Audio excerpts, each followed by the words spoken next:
translator made a huge mistake. The waitress took the microphone, and what she said shocked the entire room. But what happened next changed her life forever. But before we begin, subscribe now or this might be our last meeting. Follow, comment, and share to stay connected. Don't miss out. Let's dive in. The crystal chandeliers of the Hilton Grand Ballroom cast golden light across tables draped in ivory silk.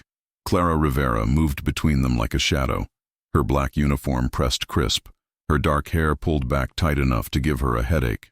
She'd learned long ago that invisibility was a skill, one she'd perfected over 4 years of serving champagne to people who never bothered to learn her name. Tonight's gala was different, though. The air hummed with importance. Politicians laughed too loud. CEOs checked their phones between courses. Camera flashes erupted like small storms near the stage where the evening's keynote speaker would soon appear. Clara balanced a tray of Veuve Clicquot, weaving through clusters of designer gowns and tailored suits. Her hands were steady despite the tremor that lived somewhere deeper, in the space between her ribs where the past still ached. "More wine, miss?" A woman with pearls the size of grapes didn't wait for an answer, simply thrust her empty glass forward. "Of course." Clara poured with practiced grace, her smile automatic. She'd once commanded rooms like this, not as staff, but as the voice that bridged nations. 6 languages had flowed from her lips as naturally as breathing. The United Nations had been her stage. Diplomats had trusted her with words that shaped treaties, that prevented wars. That was before Vincent Hale destroyed everything. The name on the evening's program made her stomach clench. Vincent Hale, Senior Partner, Linguatech Global. Keynote, Building Bridges Through Language. Clara's grip tightened on the wine bottle. 4 years, and he'd climbed even higher, built his empire on the bones of her ruined career, on the lie that she'd leaked classified translations, that she'd betrayed the trust of nations for money she'd never seen. "Excuse me," a sharp voice cut through her thoughts. The pearled woman frowned at her still empty glass. "I'm sorry." Clara filled it quickly, forcing her breathing to steady. The lights dimmed. A hush fell over the room as Vincent Hale walked onto the stage. He looked exactly as she remembered.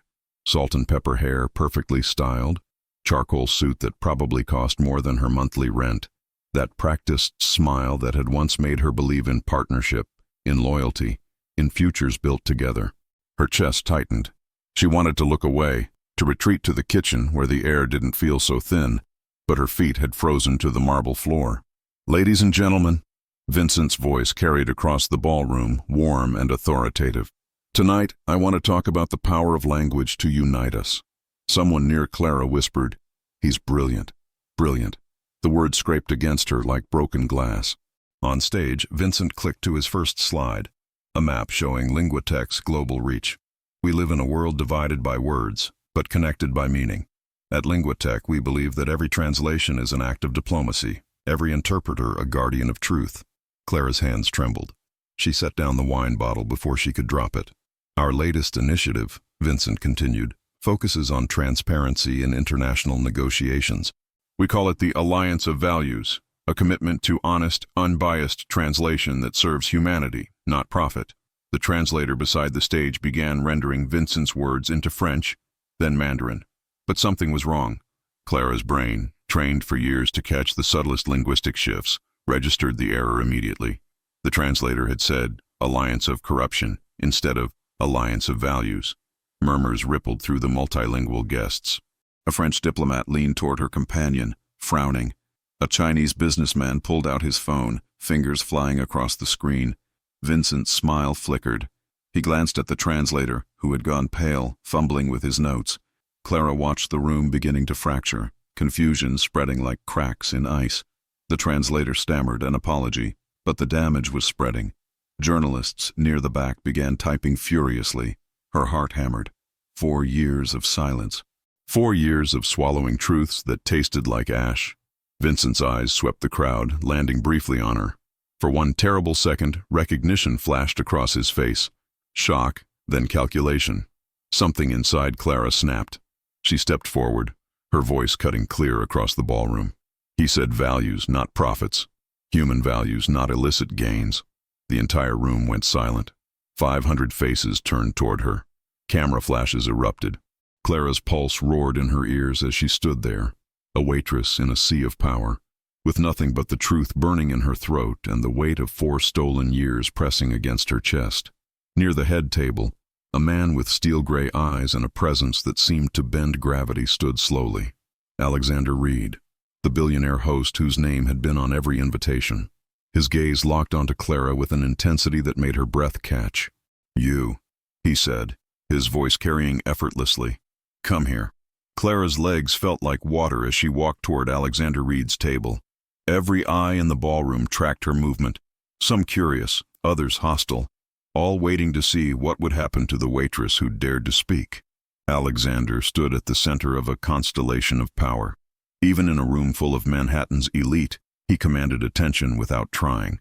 Dark hair touched with gray at the temples, a suit that fit like it had been born on him, eyes that assessed her with the precision of someone used to making billion-dollar decisions in seconds. "Repeat what you said." His voice wasn't loud, but it carried absolute authority. In every language spoken at this table, Clara's mouth went dry. This was a test, maybe a trap. Beside Alexander, a woman in her 70s watched with sharp intelligence. His mother, if the seating chart had been accurate. A German industrialist sat to the left, a Saudi diplomat to the right, French and Mandarin speakers scattered throughout. Her hands trembled at her sides. 4 years of hiding. And now, the speaker said, human values, not illicit profits. The words came out in English first, clear despite the fear coursing through her veins. Then French. L'orateur a dit valeurs humaines, pas profit illicite. Arabic. المتحدث قال القيمة الإنسانية وليس الأرباح غير المشروعة. Mandarin.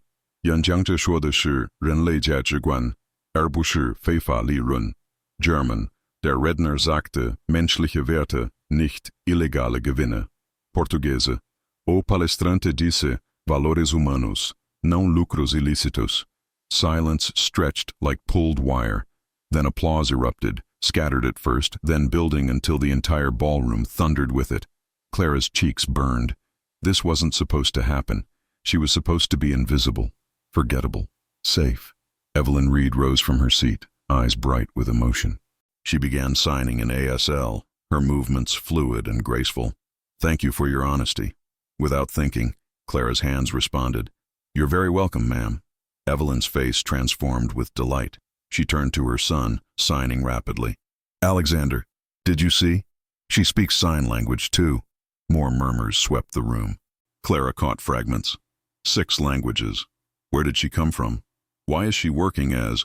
Near the stage, the official translator was being ushered away by security, his face buried in his hands. Vincent Hale stood frozen at the podium, microphone forgotten, staring at Clara with an expression she couldn't quite read. Not surprise, he'd known exactly who she was the moment their eyes met. Fear. Alexander stepped closer, and Clara caught the scent of expensive cologne mixed with something sharper. Curiosity, maybe. Danger. Definitely. "Who are you?" he asked quietly, meant only for her ears. The question hung between them like a blade. Clara swallowed hard, every instinct screaming at her to run, to disappear back into the kitchen, to become invisible again. "Nobody important, sir." The words tasted like betrayal against her tongue. "Just someone who knows languages." "Nobody important," Alexander repeated slowly. "Doesn't speak 6 languages fluently while working as a waitress at a diplomatic conference." His eyes narrowed slightly. "What's your name?" "Clara Rivera." She watched him process the name, saw the exact moment recognition flickered across his features. He knew, or would know soon enough. One search would bring up the old headlines. UN interpreter investigated for diplomatic breach. Translation. Leak causes international incident. Ms. Rivera. Evelyn appeared at her son's elbow, still beaming. "That was extraordinary. Where did you study?" The walls felt like they were closing in. Too many eyes, too many questions.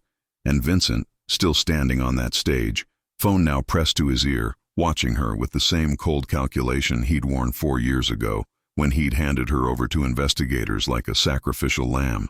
"I should get back to work," Clara managed, taking a step backward. "Wait." Alexander's voice stopped her cold. "My office. Tomorrow, 10 a.m.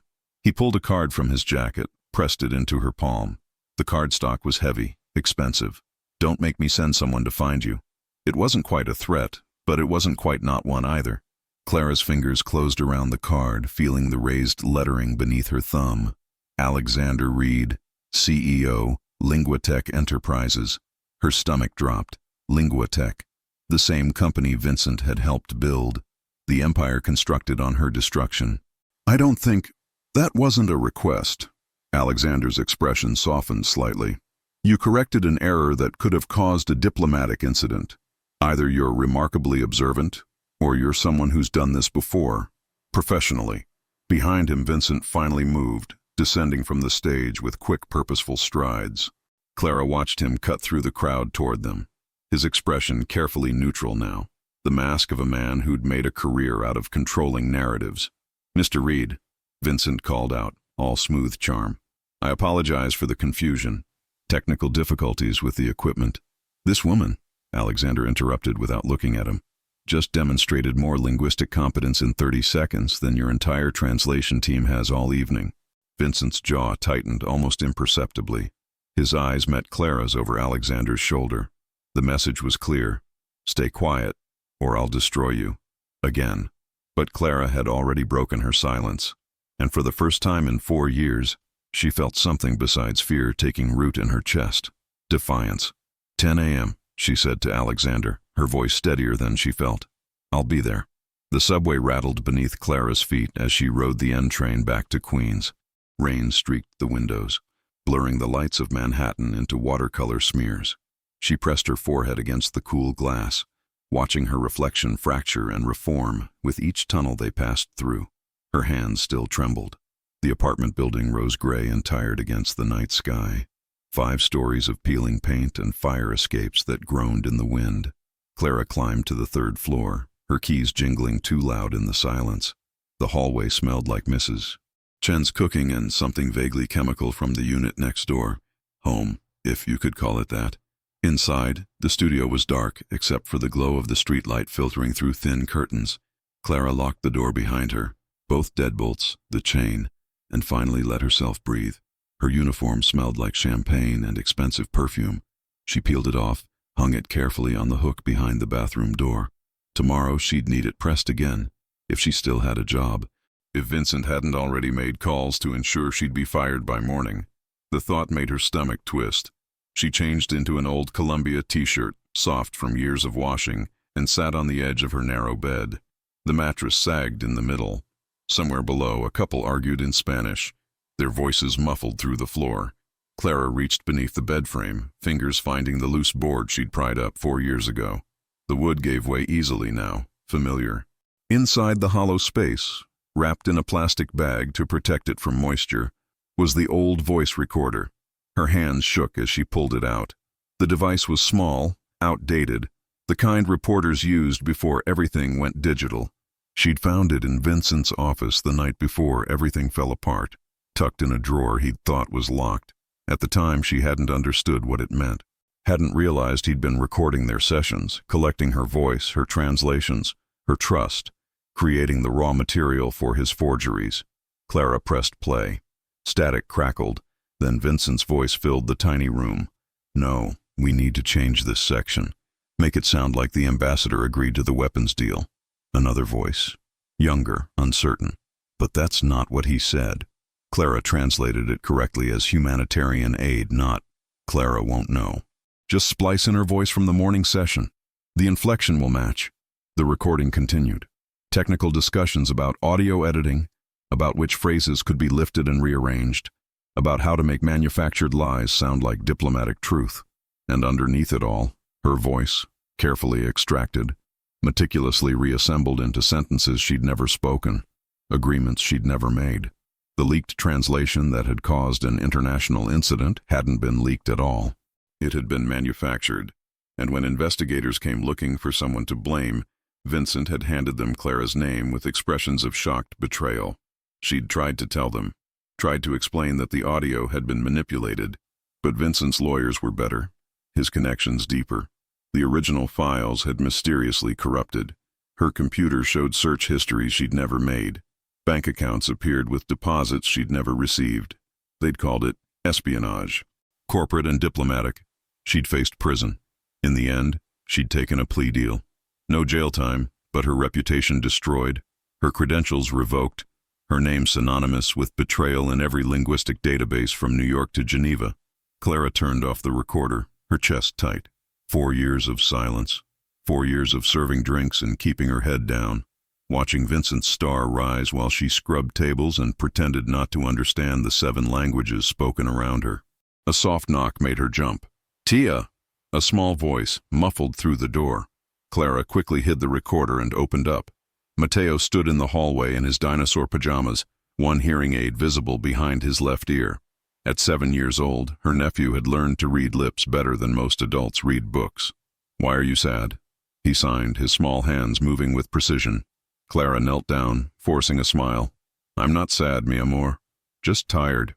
You're crying." His expression was too serious for a child. She touched her cheek, surprised to find it wet. When had that started?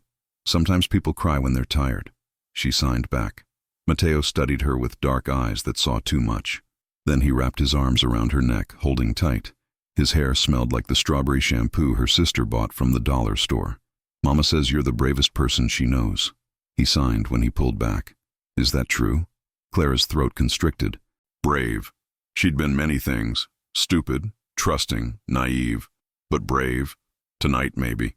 For 30 seconds in a ballroom full of people who could crush her with a phone call, she'd been brave. "I'm trying to be," she signed honestly. Matteo nodded like this made perfect sense. "Like superheroes?" "Exactly like that." He grinned, satisfied, and padded back down the hall to her sister's apartment. Clara watched until he was safely inside before closing her door again. The recorder sat on her bed like an accusation, or maybe a weapon. Tomorrow she'd walk into Alexander Reed's office, into the heart of the company Vincent had helped build on her destruction. She had no idea what the billionaire wanted. Maybe to silence her. Maybe to finish what Vincent had started. But she had the truth, had carried it hidden beneath her mattress for 4 years, waiting for a moment when speaking might matter more than surviving. Through the thin walls, the rain drummed harder. Clara picked up Alexander's business card from where she'd left it on the nightstand. The address was in Midtown, 40th floor, the kind of height where you could look down on the entire city. She thought about Matteo's question, about bravery and superheroes and women who'd lost everything but still had their voice. Because sometimes, she whispered to the empty room, the truth speaks for itself. She set the recorder on the nightstand next to the business card. This time she wouldn't run. The Linguatech Tower pierced the Manhattan skyline like a shard of ice. Clara stood on the sidewalk 40 floors below, neck craned back, watching clouds reflect in endless windows. Her stomach churned. The coffee she'd forced down that morning threatened to come back up. 9:58 a.m., 2 minutes early. She smoothed down her only professional dress, navy blue, slightly worn at the hem, and pushed through the revolving doors. The lobby was all marble and chrome, designed to intimidate. A fountain burbled in the center, water cascading over slate. Security guards flanked the elevators, checking IDs with bored efficiency. Clara approached the desk, hyper-aware of how she didn't belong here. Her shoes were scuffed. Her purse was from Target. "Clara Rivera," she told the receptionist. "I have an appointment with Mr. Reed." The woman's perfectly shaped eyebrows rose slightly. She typed something, then nodded. 40th floor. Someone will meet you." The elevator was glass-walled. As it rose, Clara watched the city shrink below, cars becoming toys, people becoming dots. Her ears popped. Her reflection in the polished doors showed a woman trying very hard not to look terrified. The doors opened to reveal a space that was more art gallery than office. Floor-to-ceiling windows offered a view that stretched from the Hudson to the East River. Manhattan spread out like a glittering game board. "Ms. Rivera," a woman in a slate-gray suit materialized beside her. "This way, please." They walked down a hallway where the carpet was so thick it swallowed sound, past conference rooms with walls of glass, past assistants who looked up briefly, then away, cataloging her, dismissing her. The corner office doors were already open. Alexander Reed stood with his back to the room, hands in his pockets, staring out at the city. He'd shed his jacket. His white shirt was rolled to the elbows, revealing forearms that looked like they'd seen actual work, not just gym time. "Mr. Reed," the assistant announced. "Ms. Rivera is here." He turned, and Clara's breath caught. In the ballroom, he'd been impressive. Here, in his own territory with morning light cutting across his features, He was something else entirely. Dangerous. Magnetic. The kind of man who made billion-dollar decisions before lunch and never second-guessed himself. "Thank you, Jennifer." His voice was quieter than she remembered. "Hold my calls." The door clicked shut, leaving them alone. "Coffee?" Alexander gestured to a setup that probably cost more than her monthly rent. Gleaming espresso machine, French press, ceramic mugs. "No, thank you." Clara's hands were already shaking. Caffeine would only make it worse. He poured himself a cup, movements precise and unhurried, watching her over the rim as he drank. Assessing. "You're punctual," he said finally. "You asked me to be here." "I did." He set down the mug, moved to his desk, a massive thing of polished wood that looked like it had been carved from a single tree. "Sit." Clara sat in one of the leather chairs facing him. The leather was butter-soft, probably Italian. She kept her posture straight, hands folded in her lap. Alexander remained standing, studying her like she was a puzzle he was trying to solve. "You don't speak Arabic for fun, or classical Mandarin, or sign language." His eyes were sharp, calculating. "Who taught you?" "The UN, before I became a headline." She watched the words land, saw recognition flicker across his features, subtle, but there. He turned to his computer, fingers flying across the keyboard. The screen angled away from her, but she could imagine what he was pulling up. Old articles, investigation reports, her name attached to words like espionage and betrayal. The silence stretched. Clara counted her heartbeats. 16, 17, 18. "Clara Rivera," Alexander read aloud, voice flat. "Former UN interpreter. Investigated 4 years ago for leaking classified diplomatic translations. Took a plea deal." He looked up. "That's quite a fall. From the UN to serving wine at the Hilton." "Yes."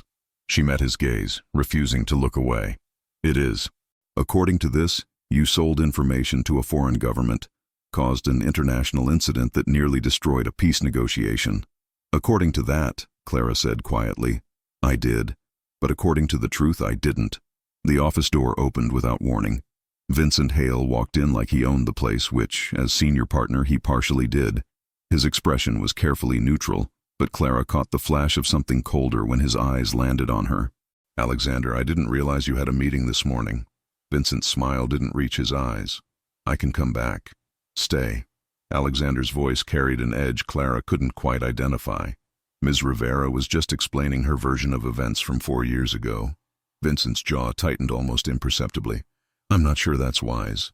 This woman has a documented history of—" "This woman?" Clara interrupted, her voice stronger than she felt. "Corrected a translation error last night that would have caused exactly the kind of diplomatic incident you're so concerned about." She stood, facing Vincent directly for the first time in 4 years. He was shorter than she remembered. Or maybe she'd just stopped being afraid. "And this woman," she continued, "knows exactly what you did. How you manufactured those audio files. How you spliced my voice to create translations I never made. How you destroyed my career to cover your own fraud." Vincent's expression flickered, just for a second. Fear, then calculation. "That's a serious accusation. Do you have any proof?" Clara's hand moved to her purse. The weight of the recorder inside felt like ammunition, but Alexander spoke before she could answer. "Vincent, when did you plan to tell me we had a former UN interpreter working as waitstaff at our own company event?" The question landed like a blade. Vincent's mask cracked slightly. "I wasn't aware of her employment situation." "Really?" Alexander's tone made it clear he didn't believe that for a second. He turned back to Clara, and something in his expression had shifted. Still calculating, but with a different variable in the equation now. 4 years ago, you worked on the Kashmir negotiations. The leaked translation that allegedly came from you caused 3 nations to nearly withdraw from peace talks. That translation was forged," Clara said. "I have proof." "She's lying," Vincent cut in smoothly. "Alexander, this woman was investigated thoroughly. She took a plea deal because the evidence against her was overwhelming." "Or," Clara said, her voice deadly calm, "I took a plea deal because I was 24 years old, alone, and being told I'd face 20 years in federal prison if I didn't. Because someone with better lawyers and deeper connections made sure the original audio files were corrupted.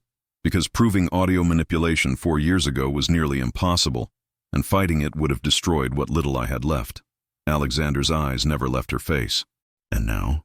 "Now," Clara said, pulling the recorder from her purse and setting it on his desk. You can hear him admit it in his own voice. The small device sat between them like a grenade with the pin pulled. Vincent went pale. Alexander, you can't possibly. Get out, Alexander said quietly. What? Out. Now. His voice was silk over steel. We'll talk later, much later. Vincent stared at his partner, then at Clara, then back. For a moment she thought he might argue. Instead, he turned and walked out, his footsteps sharp against the marble floor. The door closed. Silence filled the space he'd left behind. Alexander picked up the recorder, turned it over in his hands. When he looked at Clara again, something in his expression had changed. Not quite belief, not yet, but possibility. Play it, he said. Clara didn't go back to the Hilton that afternoon. Alexander had asked her to wait, not ordered, asked, while he had his legal team examine the recordings. His expression when she'd left had been unreadable, somewhere between fascination and fury. She wasn't sure which terrified her more. By evening, her phone buzzed with a text from Sarah, her supervisor. Don't bother coming in tomorrow. You're done. No explanation, no severance, just erasure. Clara stared at the message, her stomach sinking. Vincent had worked fast. The next morning, she woke to her sister pounding on her door. Maria's face was white, phone clutched in her hand like a weapon. Tell me this isn't real, Maria whispered, shoving the screen toward Clara. The headline blazed across the news site. Former UN interpreter investigated for corporate espionage. Linguatech security breach. Traced to disgraced translator. Clara's vision tunneled. The article continued. Anonymous sources, leaked documents, security footage allegedly showing her accessing restricted servers. Her photo from 4 years ago, the same one they'd used during the first scandal, stared back at her like a ghost. I didn't. Clara's voice came out strangled. Maria, I swear I didn't do this. I know. Her sister grabbed her shoulders. I know you didn't. But Clara, they're saying you hacked into their systems, that you stole proprietary translation algorithms, that you... A sharp knock interrupted them. 3 uniformed officers stood in the hallway, expressions professionally neutral. Clara Rivera? The lead officer's hand rested on his belt. We need you to come with us for questioning. The precinct smelled like burnt coffee and desperation. Clara sat in an interrogation room for 3 hours, answering the same questions in different configurations. Where were you Tuesday night? Do you have access to Linguatech servers? Have you had contact with foreign entities seeking translation technology? She told them the truth, that she'd been set up, that Vincent Hale had forged evidence before and was doing it again. They wrote everything down with expressions that said they'd heard it all before. When they finally let her go, the damage was already done. Outside, cameras flashed. Reporters shouted questions. Clara pushed through them, head down, ignoring the barrage. Ms. Rivera, did you sell company secrets? Is this connected to the UN scandal? Are you working for a foreign government? She made it 3 blocks before her legs gave out. She collapsed onto a bench, shaking, while strangers streamed past without looking. Invisible again, but this time, infamous. Her phone buzzed. Unknown number. The text was simple. This is just the beginning. Stay quiet, or it gets worse. Clara's hands trembled as she deleted it. But the threat lived in her bones now, cold and certain. That night, Matteo appeared at her door again. This time, tears streaked his face. The kids at school, he signed shakily. They said you're a criminal, that you're bad. Clara pulled him close, her heart fracturing. This was what Vincent wanted. Not just her career, but everything. Everyone she loved, touched by her ruin. I'm not bad, she signed when he pulled back.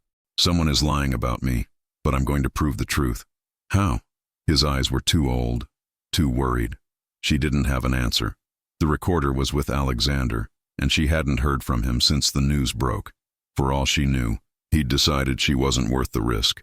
That Vincent's version, backed by manufactured evidence and legal threats, was easier to believe. Matteo wiggled out of her arms and ran to her bed. Before Clara could stop him, he'd found the hiding spot under the mattress. His small hands emerged, holding her back up. A second recorder she'd almost forgotten about, containing copies of the same damning conversations. He pressed play by accident. Vincent's voice filled the room. Splice in her voice from the morning session. The inflection will match. They'll never know Clara didn't say it. Matteo's eyes went wide. He looked at Clara, then at the recorder.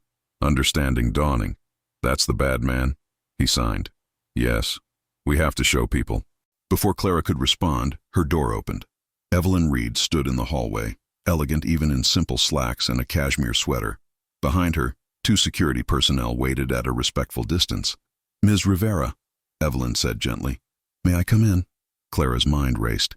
Alexander's mother. Here, in Queens, at her door. How did you?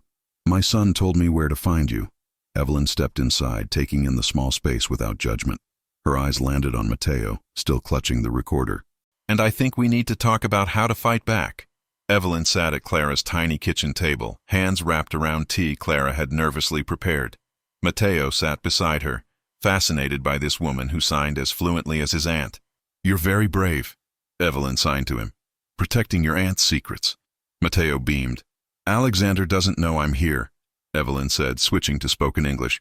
He's conflicted. Vincent has been his partner for 6 years. The evidence against you looks damning. But, she paused, choosing her words carefully. My son didn't build his empire by ignoring his instincts, and his instincts are screaming that something is wrong. The files are forged, Clara said. All of them. I've never accessed their servers. I don't even know their security protocols. I believe you. Evelyn's directness was startling. Vincent has always been too smooth, too careful. Men like that have things to hide. She pulled a folder from her bag, slid it across the table. Inside were printouts, security logs, access records, metadata from the allegedly stolen files. These came from Alexander's private investigation team, Evelyn explained. The digital fingerprints on these breaches, they don't match your known devices or locations. Someone went to great lengths to make it look like you, but they made mistakes. Clara's hands trembled as she flipped through the pages.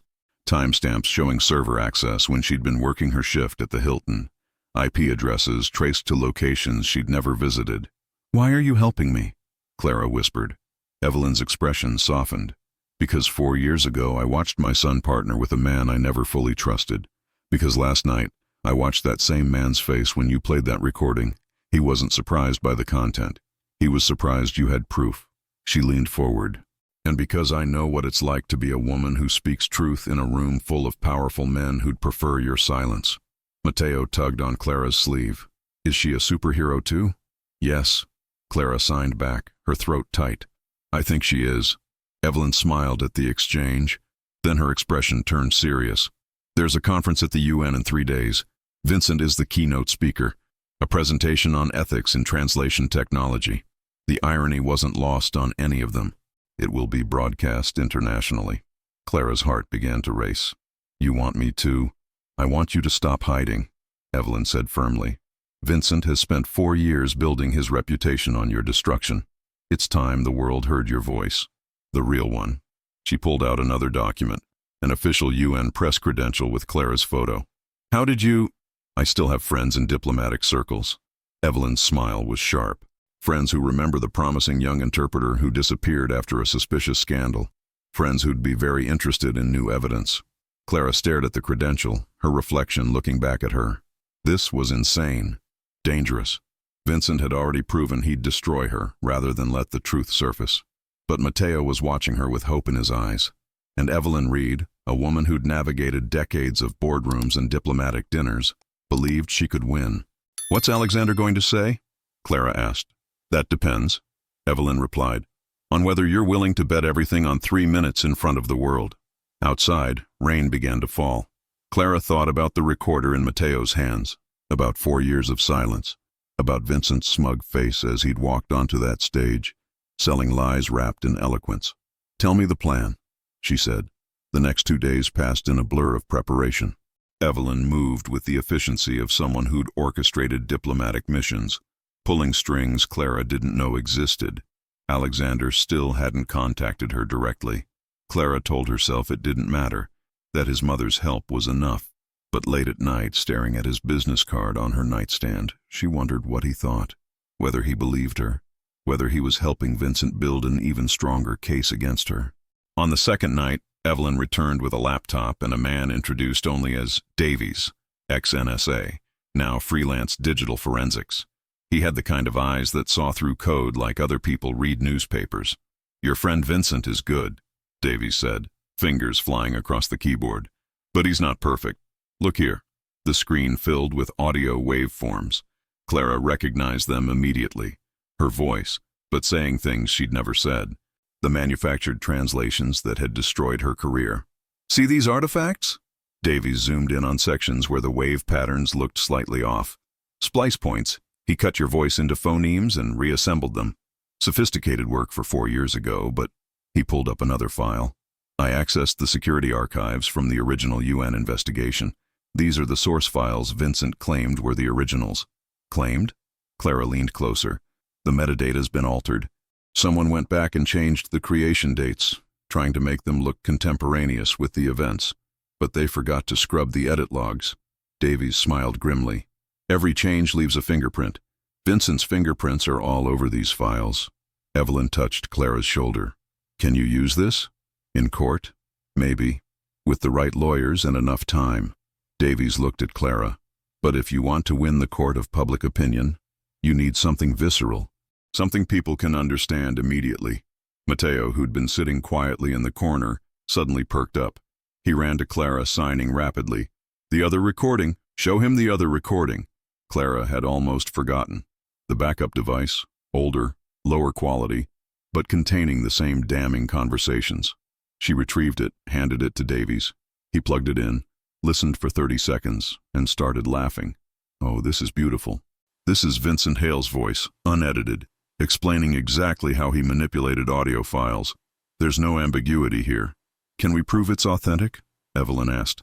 Already running analysis. But yes, this has all the characteristics of an original recording. No edits, no splices. Just one continuous conversation. Davies looked up, his expression serious. If you play this at the UN conference, Vincent Hale's career is over.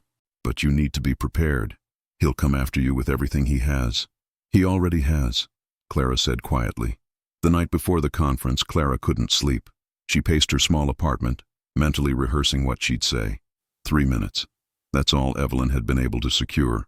3 minutes of speaking time during the open forum session, sandwiched between Vincent's keynote and the closing remarks. 3 minutes to reclaim 4 years. Her phone buzzed at 2 a.m., unknown number. Clara's heart seized. Another threat from Vincent. Meet me at the office, now. A.R. Alexander. Clara stared at the message, her pulse hammering.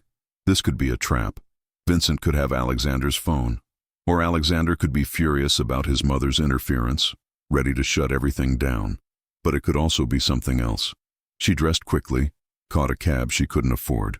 Manhattan was eerily quiet at this hour. Skyscrapers lit like monuments to ambition and insomnia. The Linguatech building was dark except for the 40th floor. The lobby guard waved her through, clearly expecting her. The elevator ride felt eternal. Alexander stood at his window again. But this time he looked like he hadn't slept in days. His shirt was wrinkled, tie discarded. When he turned, his eyes were bloodshot but sharp. "You've been working with my mother," he said without preamble. "She approached me. I know." He moved to his desk where the recorder sat next to her file, now easily 3 inches thick. "I've spent 48 hours having every piece of evidence examined by 5 different firms. The files planted in your name, forgeries. The server access logs, manufactured. The security footage, edited." He laughed, but there was no humor in it. Vincent made it look convincing, but he got sloppy, confident. Clara's chest tightened. "You believe me. I believe the evidence." "And I believe—" He stopped, jaw working. "I've known Vincent for 6 years, built this company with him, and I never suspected he was capable of this level of deception. People hide what they need to," Clara said softly. Alexander's eyes met hers, and something passed between them. Understanding, maybe, or shared betrayal. "My mother says you're planning to confront him publicly, at the UN. He crossed his arms. That's incredibly dangerous. Vincent has resources, connections. He'll destroy me?" Clara laughed bitterly. "He already did that once. What's he going to do? Ruin me twice? He could do worse than ruin your reputation." Alexander's voice dropped. "I've been digging into his background. There are inconsistencies. Other translators who worked with him and mysteriously left the field. Evidence that suggests this isn't the first time he's manipulated someone's career." The words hung between them like a dark promise. "Are you asking me not to do this?" Clara asked. "No. Alexander moved closer, close enough that she could smell coffee and exhaustion on him. I'm asking you to let me help. Tomorrow, when you stand up in that forum, I want to be standing next to you. Clara's breath caught. Why? Because Vincent didn't just destroy you. He used my company to do it. That makes it my responsibility. His expression softened slightly.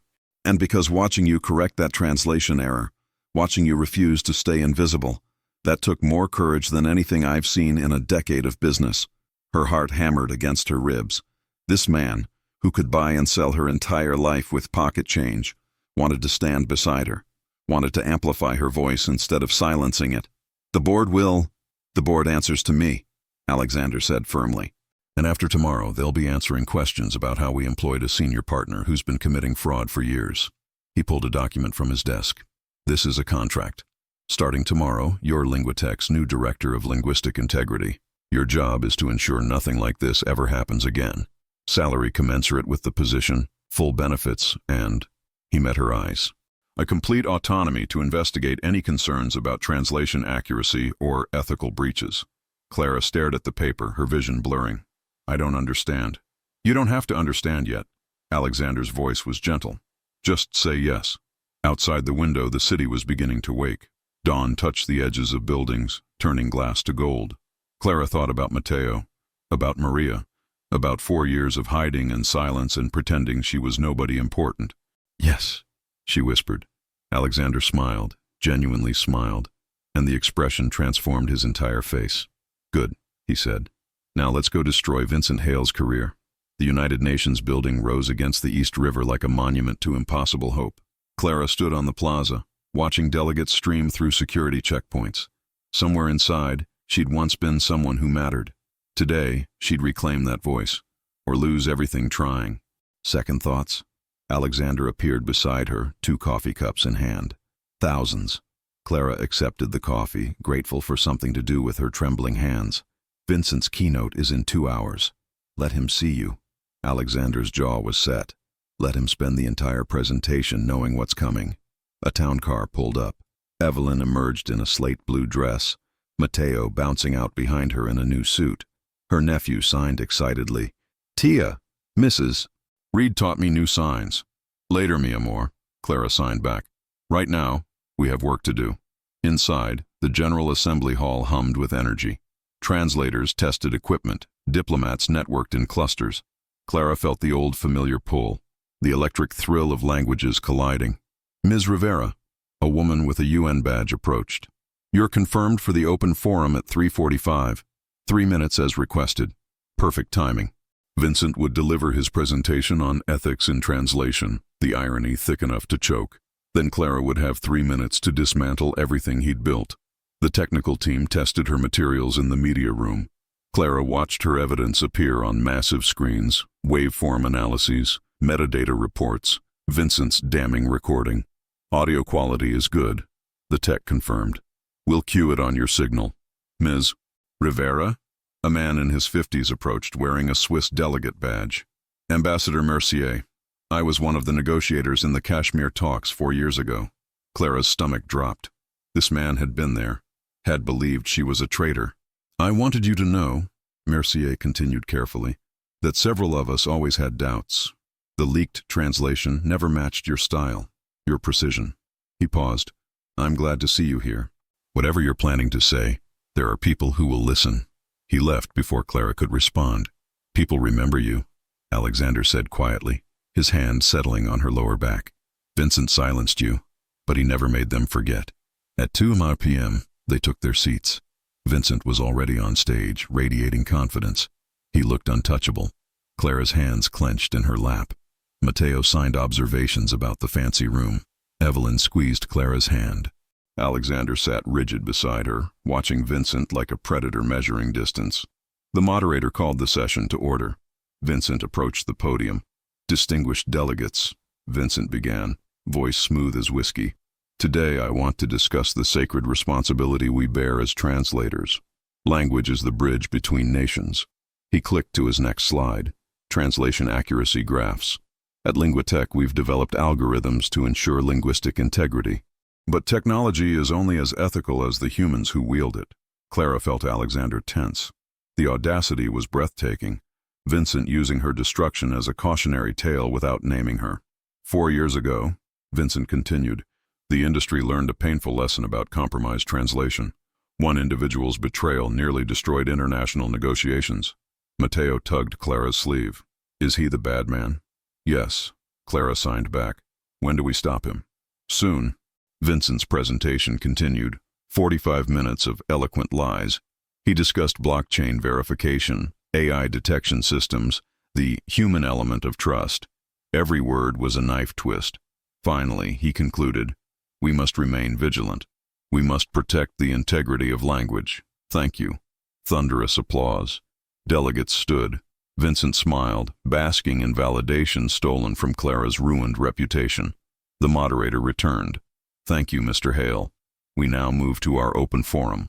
Our first speaker is Clara Rivera, former UN interpreter, currently Director of Linguistic Integrity at Linguatech Enterprises. The hall went quiet. Heads turned. Vincent's head snapped up. His eyes found Clara, and she watched the color drain from his face. Clara stood. Alexander stood with her. Evelyn and Mateo followed. They walked down the aisle together, a procession of vindication. Every camera swiveled to follow them. Clara climbed the steps to the stage. Vincent remained frozen, caught between fleeing and maintaining his facade. She approached the podium, adjusted the microphone, and looked out at hundreds of faces. People who'd condemned her. People who'd believed Vincent's lies, but also people like Mercier. People who'd doubted. People who'd waited for truth. Clara pulled the clicker from her pocket, her hand steady now. 4 years ago, she said, her voice carrying across the hall, my career was destroyed by a lie. Today I'm going to show you the truth. The first slide appeared. Clara's UN photo from 4 years ago. Young, confident, whole. My name is Clara Rivera. I was one of the UN's youngest senior interpreters, fluent in 6 languages, trusted with sensitive negotiations. Next slide. Newspaper headlines.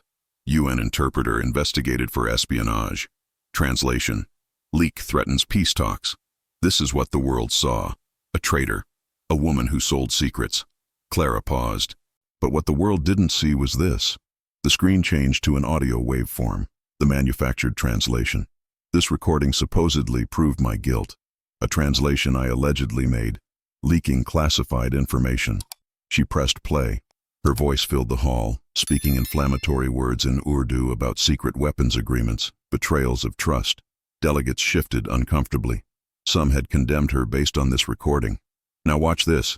The waveform zoomed in, red markers highlighting splice points, edit artifacts. 3 independent forensic experts analyzed this. What you're seeing are places where my voice was cut apart and reassembled. Words I never spoke. Murmurs rippled through the assembly. Vincent had gone pale. The man who created this forgery spent months collecting recordings of my voice. He knew my speech patterns, my pronunciation. He used that knowledge to manufacture evidence of crimes I never committed. Ambassador Mercier stood, expression grim but attentive. Others leaned forward, skepticism shifting to possibility. But I'm not here to simply claim innocence. I'm here to prove it.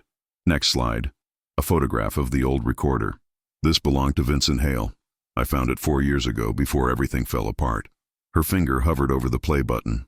This was it. What you're about to hear is Vincent Hale's voice, unedited, explaining exactly how he forged diplomatic translations and framed me. She pressed play. Vincent's voice crackled through the speakers. Need to change this section. Make it sound like the ambassador agreed to weapons deals instead of humanitarian aid. A younger voice. But that's not what he said. Clara translated it correctly. Clara won't know. Just splice in her voice from the morning session. The inflection will match. We reassemble the phonemes and create whatever translation we need. The hall erupted. Delegates stood shouting. Journalists rushed toward exits. Vincent stepped backward, mask cracking. Clara raised her voice. There's more. The room quieted. The recording continued. Vincent explaining how to manipulate metadata, corrupt files, plant evidence, minutes of detailed confession. When it ended, silence was absolute. Clara looked directly at Vincent. You took 4 years of my life.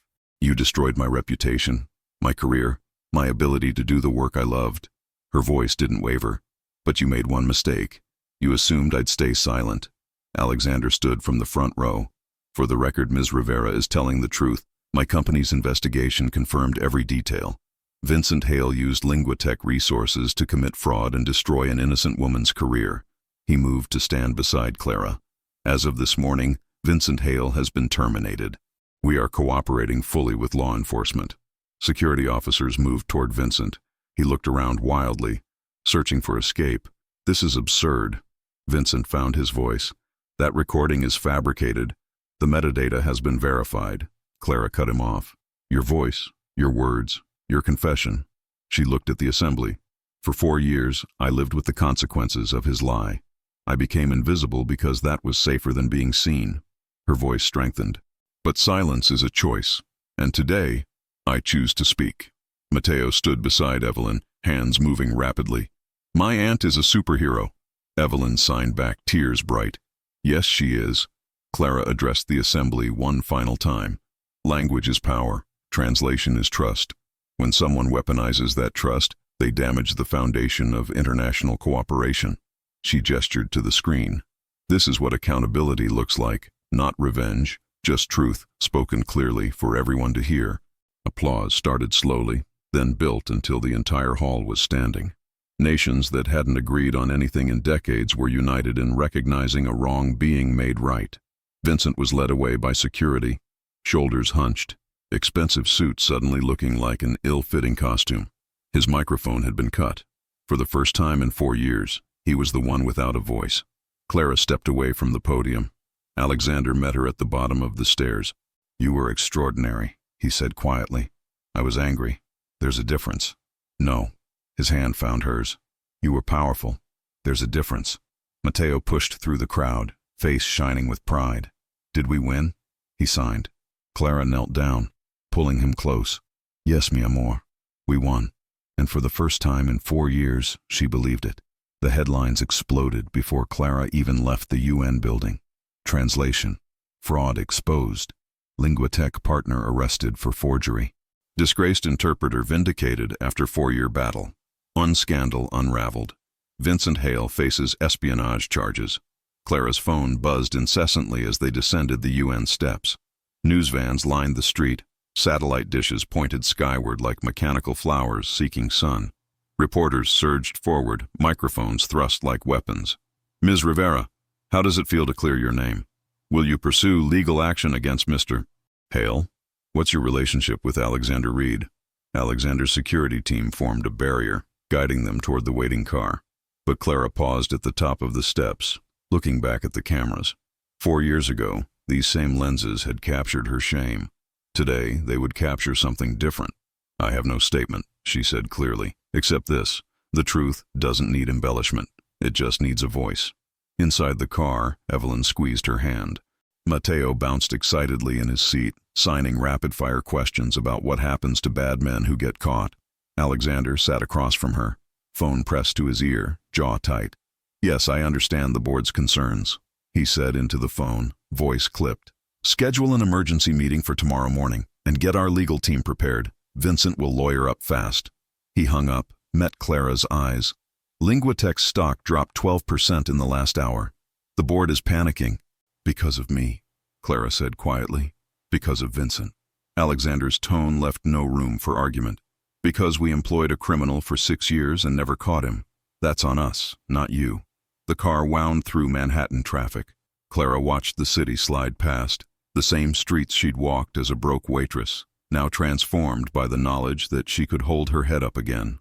Her phone rang. Unknown number. She almost didn't answer, but something made her press accept. Clara Rivera? A woman's voice, crisp and professional. This is Jennifer Walsh from the State Department. We'd like to discuss reinstating your diplomatic clearance and offering you a position with our Translation Integrity Task Force. Clara's breath caught. When? As soon as possible. Your testimony today raised serious questions about translation security across multiple agencies. We need someone who understands how these systems can be compromised. I'll think about it, Clara managed. Please do. Your country needs you, Ms. Rivera. The call ended. Clara stared at her phone, mind reeling. Good news? Evelyn asked. The State Department wants to hire me. Clara laughed, the sound slightly hysterical. This morning I was a disgraced ex-interpreter. Now I have job offers from the government. That's how truth works, Evelyn said softly. It doesn't just clear your name, it restores your value. The next 3 weeks blurred together in a chaos of legal proceedings, media interviews, and corporate restructuring. Vincent Hale was formally charged with fraud, forgery, corporate espionage, and obstruction of justice. His bail was set at $5 million, which he posted immediately, emerging from the courthouse with a team of lawyers that probably cost more per hour than Clara used to make in a month. But his empire was crumbling. Linguitec's board voted unanimously to terminate all contracts bearing his signature.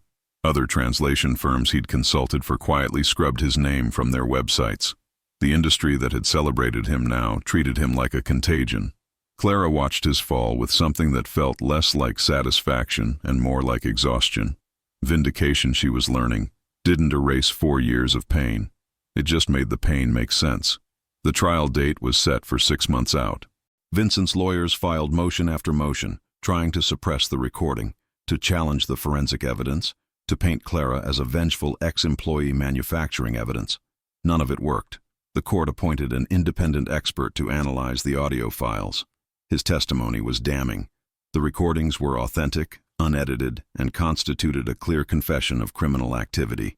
On a gray morning in early November, Clara sat in a courtroom gallery watching Vincent Hale's sentencing hearing.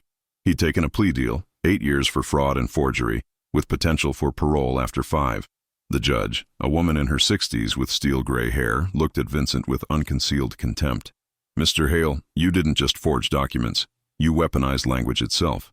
You destroyed a young woman's career, her reputation, her livelihood, all to cover your own criminal enterprise. Vincent stood motionless, expensive suit perfectly pressed, face carefully neutral. Ms. Rivera, the judge continued, turning to where Clara sat in the gallery.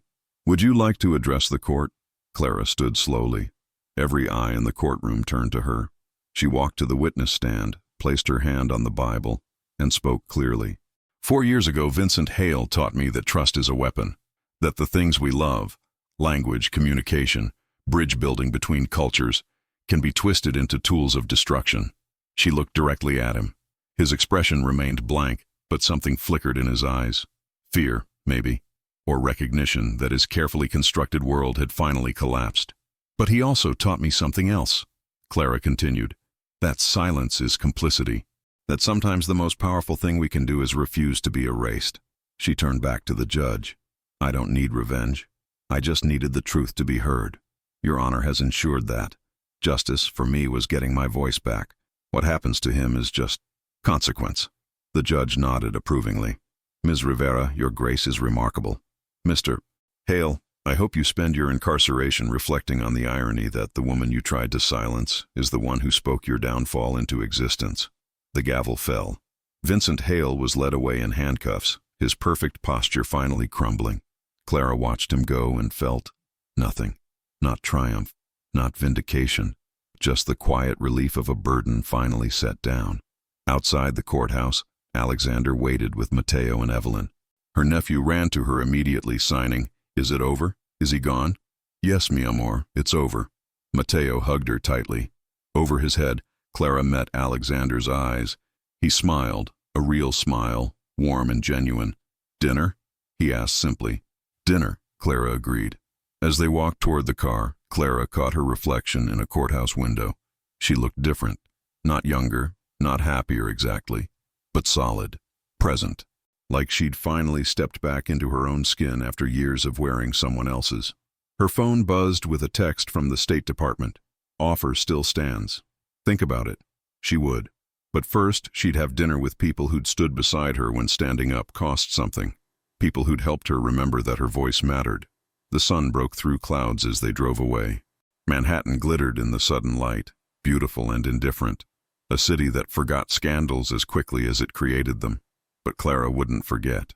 She'd carry these 4 years with her, not as shame, but as proof that silence is temporary, that truth is patient, that voices stolen can be reclaimed.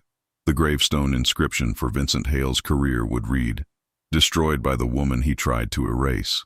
And Clara thought that was exactly as it should be. 3 months later, Clara stood in her new apartment in the West Village. Floor-to-ceiling windows let in morning light that painted everything gold. The space was smaller than some people's closets, But it was hers, paid for with her salary from Linguatech, not her sister's charity or desperation. The view showed treetops and brownstones instead of fire escapes and peeling paint. She could hear birds instead of the subway's eternal rumble. "It's beautiful, Tia," Maria said, running her hand along the kitchen counter. Matteo was already exploring, signing excited observations about the fancy bathroom and the closet big enough to be a bedroom. "It's mine," Clara said softly. "That's what makes it beautiful." The doorbell rang. Clara checked the time, exactly noon. Alexander Reed was nothing if not punctual. She opened the door to find him standing in the hallway without his usual security detail, holding a bouquet of sunflowers and wearing an expression that looked almost nervous. "I wasn't sure what kind of flowers you liked," he said. Sunflowers felt hopeful. Clara accepted them, their sunny faces bright against her gray sweater. "They're perfect." Maria tactfully gathered Matteo and announced they needed to get groceries. Matteo protested until his mother signed something sharp, and then he waved goodbye with exaggerated enthusiasm. The door closed. Silence settled. "Coffee?" Clara asked. "Please." They moved to her small kitchen. Clara prepared the coffee while Alexander examined her bookshelf, a collection rebuilt from memory, replacing volumes lost to Queen's pawnshops and desperate rent payments. Chomsky, Sapir, Lakoff. He read the spines. "You really love language." "I love what language makes possible." Clara poured 2 cups. Connection, understanding, the idea that we can translate experiences across cultures and still find common ground. Alexander accepted his cup, their fingers brushing briefly. The contact sent a small shock through her arm. Awareness, chemistry, whatever you called the pull between 2 people who'd been through fire together. "I owe you an apology," he said. Clara blinked. "For what?" "For doubting you, even for a second." He set down the coffee, met her eyes directly. "When Vincent planted that evidence when the news broke, there was a moment where I wondered if you'd played me, if the recording was manufactured, if I was being used." The admission hung between them, honest and uncomfortable. "I understand why you doubted," Clara said carefully. "Vincent was your partner for 6 years. I was a waitress with a criminal record who appeared out of nowhere." "No." Alexander's voice was firm. "You were a woman who corrected a translation error when you could have stayed silent, who risked everything to speak truth. I should have trusted my instincts instead of letting fear make me cautious." He moved closer, near enough that Clara could smell his cologne, something subtle and expensive that reminded her of that first meeting in his office. "You taught me something important," Alexander continued. "Power without integrity is just another form of corruption. I built an empire, but Vincent nearly turned it into a weapon. You showed me that real strength is speaking up when silence would be safer." Clara's throat tightened. "You stood beside me at the UN, in front of the world. That took courage, too. That took basic decency." His hand found hers, warm and solid. "This, coming here, asking if you might want to have dinner sometime without UN scandals or corporate crises, this takes courage." Clara felt a smile tugging at her lips. "Alexander Reed, are you asking me on a date?" "Yes." He looked almost vulnerable, this billionaire who commanded boardrooms and brokered international deals. "If you're interested, no pressure. I understand if watching me doubt you killed any possibility of—" Clara kissed him. It was brief, tentative, a question posed through touch instead of words. When she pulled back, Alexander's eyes were wide with surprise and something that looked like hope. "Was that a yes?" he asked. "That was a, let's see where this goes," Clara replied. "I'm not the woman I was 4 years ago. I'm not even the woman I was 3 months ago. I'm still figuring out who I am when I'm not hiding. I'd like to figure that out with you." Alexander's thumb traced circles on her palm. "No expectations. No timelines. Just possibility." Clara thought about the journey that had brought her here. The betrayal, the silence, the years of invisibility. Then the recorder, the UN, the moment she'd chosen to speak instead of disappear. And this man who'd chosen truth over partnership, integrity over profit, who'd stood beside her when it cost him something real. "Dinner," she said. "This Friday, somewhere without translation scandals or diplomatic incidents." Alexander's face transformed with a genuine smile. "I know a place in Soho, quiet, private, excellent wine list." "Perfect." They talked for another hour, about her State Department offer. She'd accepted a consulting position. About Linguatech's restructuring, brutal but necessary. About Matteo's progress in school. He'd made friends who were learning sign language to talk to him. When Alexander finally left, Clara stood at her window watching the street below. Couples walked dogs. A violinist practiced somewhere nearby, the music drifting through open windows. The city moved forward, indifferent and beautiful. Her phone buzzed. Evelyn Reed. I hear my son finally worked up the courage to ask you out. About time. He's been insufferable for weeks. Clara laughed and typed back, he was very charming. Where do you think he got that from? Certainly not his father. Dinner next week? Just us? I want to hear how you're really doing. I'd love that. Clara set down her phone and returned to unpacking. The apartment still looked bare, new furniture being delivered tomorrow, walls waiting for art she hadn't chosen yet. But it felt like possibility. She found the old recorder in the bottom of a box, wrapped carefully in tissue paper. The device that had saved her life, that had carried her voice across 4 years of silence. Clara turned it over in her hands, then placed it on the bookshelf beside her linguistics texts. Not hidden this time, not shameful, just part of her story. The proof that even when they try to steal your voice, even when they bury you under lies, the truth waits patiently for its moment to speak. Outside, the sun climbed higher. Manhattan glittered in afternoon light. Clara made herself lunch in her own kitchen using dishes she'd bought herself, in an apartment she'd earned through courage instead of compromise. For the first time in 4 years, she felt like herself, not the woman she'd been before Vincent's betrayal. That Clara was gone, lost to innocence and trust that couldn't be recovered. But someone new, someone who knew how to fall and get back up, who understood that silence was sometimes strategy, but speaking was always stronger. Who'd learned that the microphone matters less than having something true to say. Her phone rang. Alexander. I know I just left, he said, but I forgot to ask, are you free tomorrow? Evelyn wants to have lunch and she specifically requested you be there. Something about planning a gala for the WAITRESS Foundation. The what foundation? Oh, Alexander sounded pleased with himself. Did I forget to mention?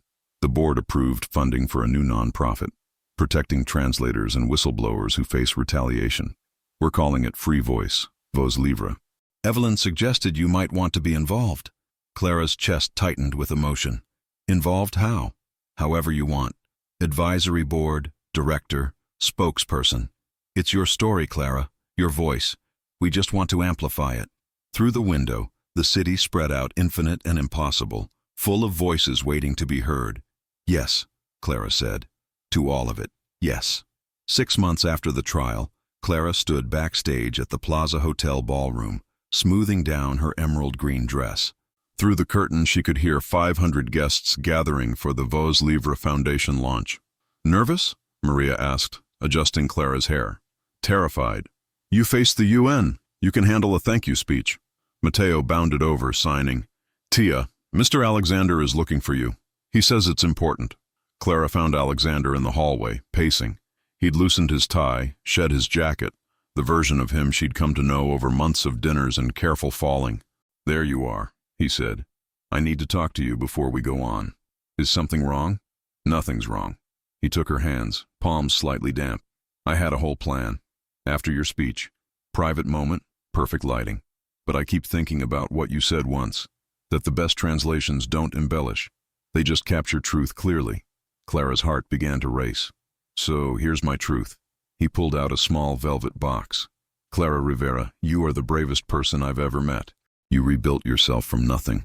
You taught me that integrity matters more than partnership, that truth is worth risk. He opened the box. A simple diamond ring with inscriptions running along the inside in 6 languages. I had the same phrase engraved in every language you speak, Alexander continued. Because some truths transcend translation. That love is universal. Clara's vision blurred. What does it say? You are my home. In English, Spanish, French, Arabic, Mandarin, and Portuguese. His voice caught. Will you marry me? Clara heard the crowd noise from the ballroom.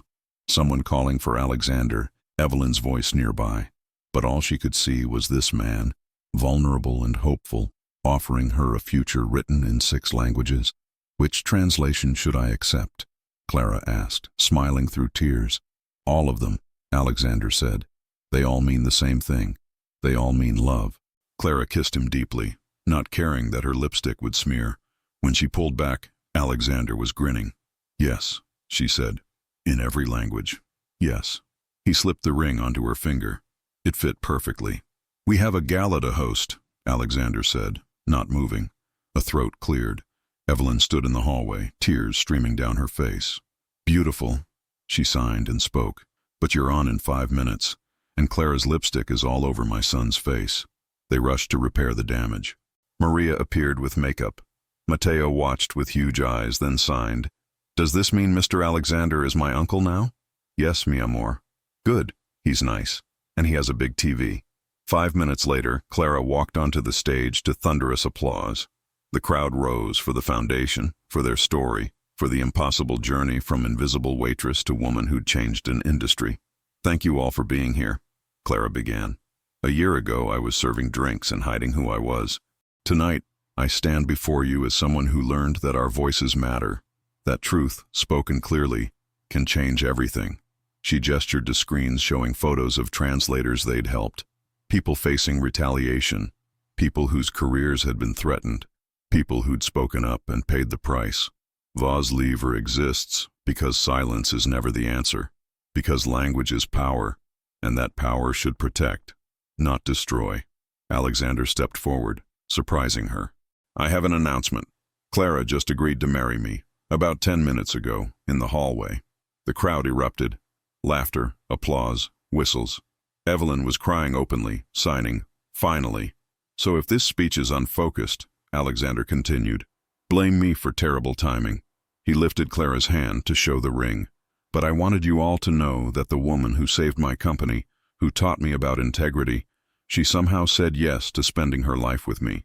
Clara leaned into the microphone. He's underselling himself. He stood beside me when it cost him everything. That kind of courage deserves translation in every language. The applause continued. Clara scanned the crowd, saw Ambassador Mercier grinning, saw former UN colleagues who now supported the foundation, saw journalists who'd written her redemption story, and she saw her sister holding Mateo, both beaming with pride.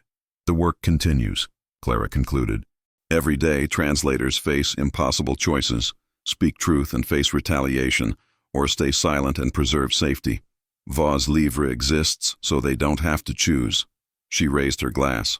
To language, to truth, to voices that refuse to be silenced, to love, Alexander added quietly, just for her.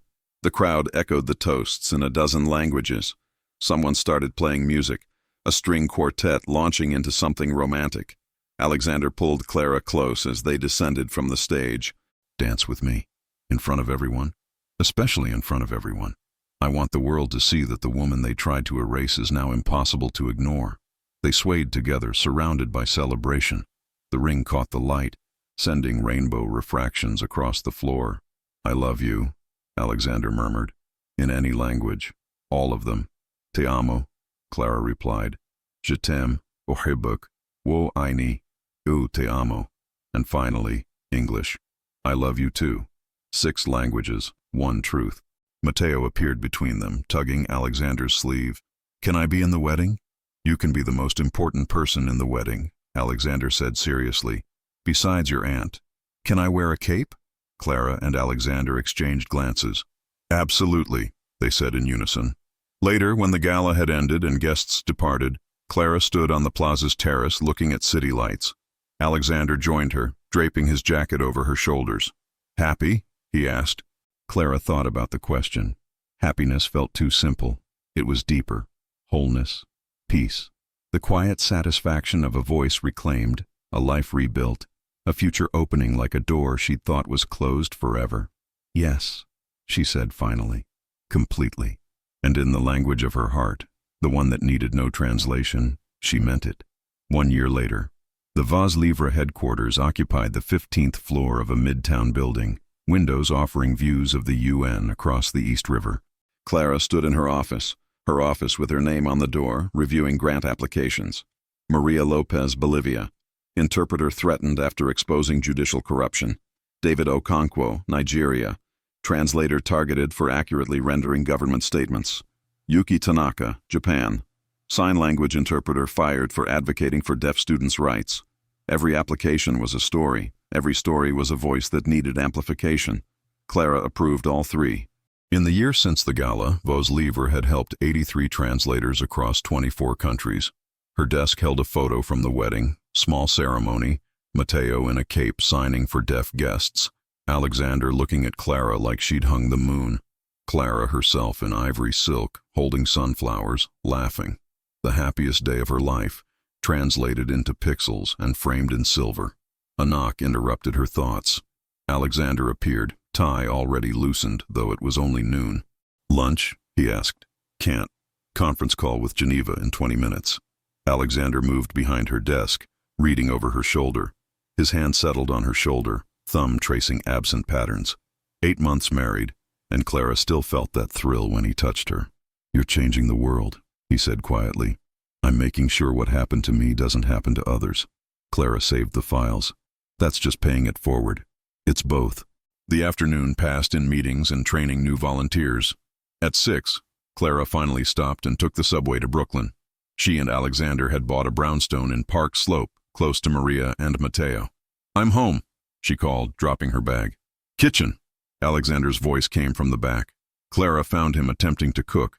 Vegetables scattered, something smoking in a pan. He looked adorably flustered, wearing an apron that said, "Kiss the chef." "What are you making?" "Paella. Your mother's recipe, but I've committed crimes against Spanish cuisine." Clara rescued the pan. Alexander wrapped his arms around her from behind. "How was your day?" he asked. 3 new cases, 2 success stories. 1 donor threatening to pull funding because we supported a translator who criticized their government. "What did you tell them?" "That integrity isn't conditional." Clara turned to face him.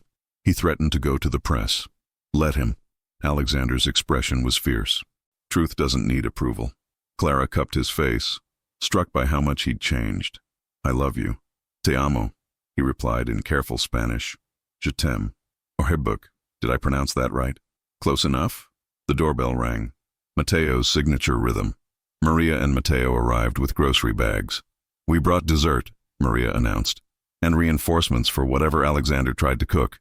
They salvaged dinner together, Maria fixing the paella while Alexander set the table, and Matteo narrated everything in excited sign language. The brownstone filled with laughter and family. After dinner, Clara stood on the back patio, wine in hand, watching sunset over Brooklyn's rooftops. The garden Alexander had planted was blooming. "You look contemplative," Evelyn said, appearing beside her. "Just thinking about how different life is now." Clara sipped her wine. "A year ago, I was preparing to expose Vincent, terrified. And instead, you won everything." Evelyn's voice was warm. "Not everything. I lost 4 years. I lost who I was before Vincent. But you became someone stronger, someone who knows her own voice." Inside, Alexander and Maria were teaching Matteo card tricks. Their laughter drifted through the open door. "The documentary comes out next month," Clara said. "The Sound of Justice. Very dramatic." "You've earned dramatic. It's not just my story anymore. It's everyone's who refused to be silenced." Her phone buzzed. Another interpreter requesting help, this time in Syria. Clara forwarded it to their emergency response team. "Come inside," Evelyn said gently. "The work will be there tomorrow. Tonight, be present." Later, when family had gone home and the house was quiet, Clara and Alexander lay in bed, her head on his chest. "Do you ever regret it?" Alexander asked. "The way we met. All the pain that came before." Clara thought about the question.